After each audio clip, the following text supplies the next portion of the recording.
Olá pessoal, sou a professora Milena. Trouxe para vocês a aula sobre vírus e essa aula aqui ela é destinada à turma do segundo ano do ensino médio e a disciplina em questão é biologia. Olha, os vírus eles se diferenciam dos demais seres vivos pela ausência de uma organização celular, por não possuírem metabolismo próprio e por não serem capazes de se reproduzirem sem estarem dentro de uma célula hospedeira. Eles são parasitas intercelulares obrigatórios e, qual a consequência disso, responsável por várias doenças infecciosas. Então temos aqui algumas características dos nossos queridos amigos vírus. São organismos acelulares, são parasitas intercelulares obrigatórios, não fazem síntese proteica nem respiração. Seu material genético pode ser RNA e DNA. Seu material genético possui apenas informação para produzir o RNA mensageiro. Os outros dois que participam da construção de proteínas virais são as próprias células hospedeiras. O seu corpo, o corpo dos vírus, é composto por uma carapaça proteica. Essa carapaça proteica é chamada de capsídeo, contendo no seu interior uma molécula de quê? De ácido nucleico.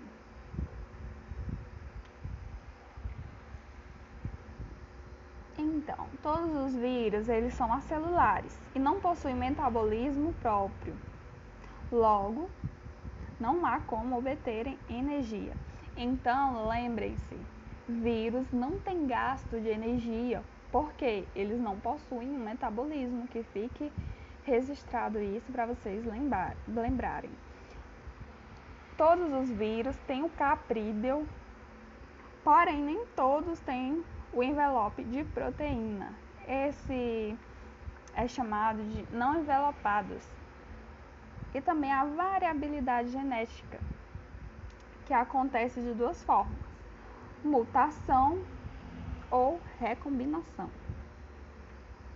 Enquanto à classificação, os vírus não são incluídos no sistema de classificação dos seres vivos.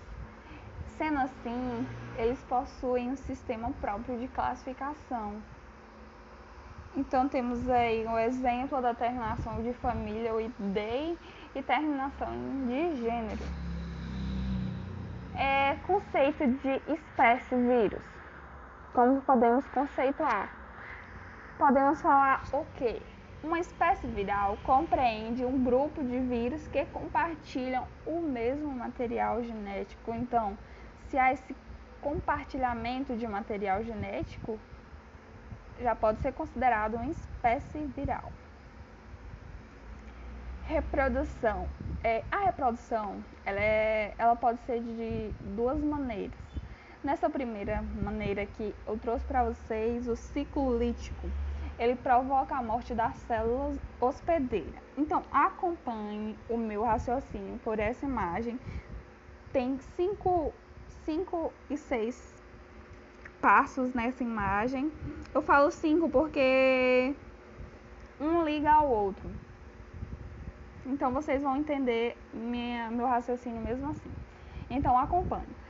Primeiramente, o vírus ele se fixa na bactéria e uma enzima da cauda dissolve a parede.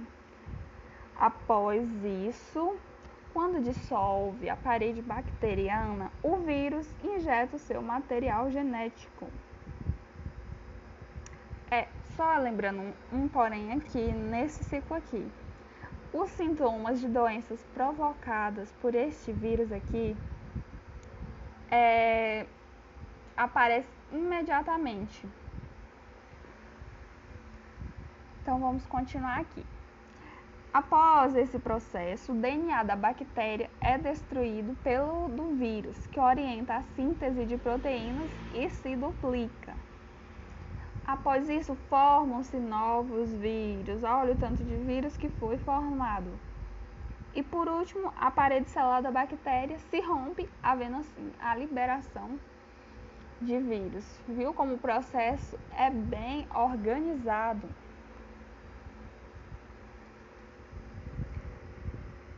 Aí é só a continuação que fala que a parede celular da bactéria se rompe, havendo assim a liberação de novos vírus. Também temos outro tipo de ciclo, é o ciclo lisogênico. Nesse ciclo aqui, o material genético do vírus, o material genético que está presente no vírus, torna-se parte do DNA da célula, que continua as atividades normais. Primeiramente, temos 3 passos aí, acompanhem. No primeiro, o que o vírus vai fazer? Ele se fixa na bactéria e destrói parte da parede celular. Então, ele vai se fixar e destruir essa parede. Depois disso, ele deposita o seu material genético na bactéria. Observando a imagem do meio, temos o que? O DNA do vírus passa a fazer parte do material genético da célula sem esta perceber. Ele fica lá, ó, na dele, caladinho, sem perceber nada, sem a célula perceber nada. E por último, a célula se duplica, assim o DNA do vírus também vai se duplicar. Doenças causadas por esse vírus aqui, nesse ciclo aqui lisogênico, tendem a ser incuráveis. Vocês lembram que no outro ciclo eu falei que as doenças apareciam rapidamente, apresentavam os sintomas rapidamente? Nessa daqui, as doenças já são mais difíceis de serem curadas. Temos aí também o retrovírus, muito falado retrovírus, que é o vírus, pode ser citado da influenza gripe e do HIV.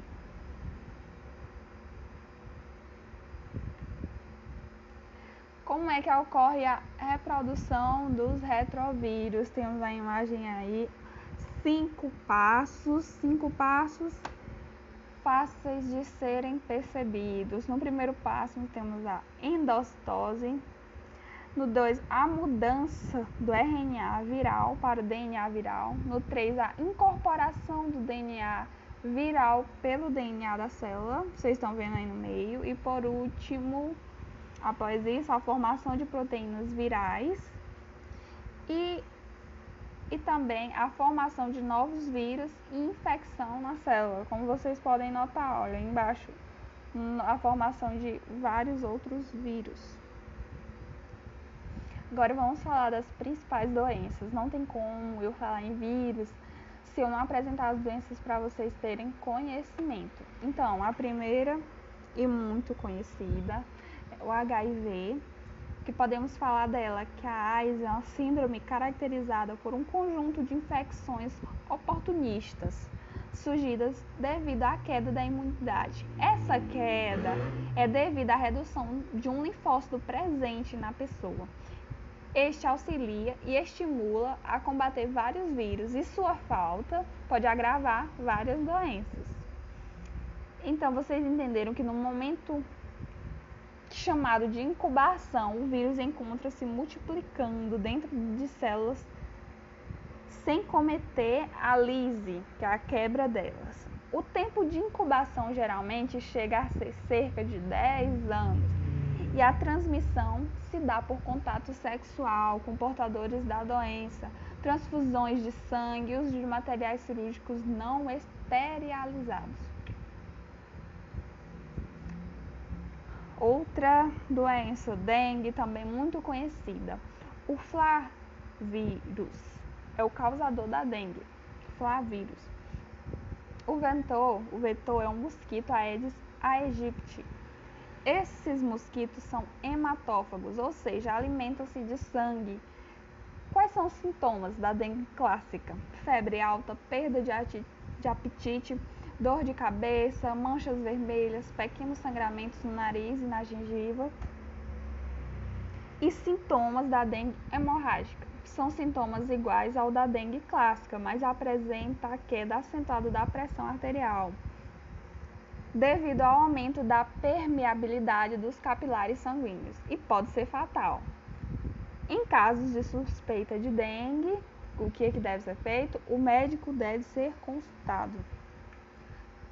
Também temos a febre amarela, o flavírus também é o causador da dengue, o vetor é um mosquito Aedes aegypti. Esses mosquitos são hematófagos, ou seja, alimentam-se de sangue, como eu havia falado anteriormente.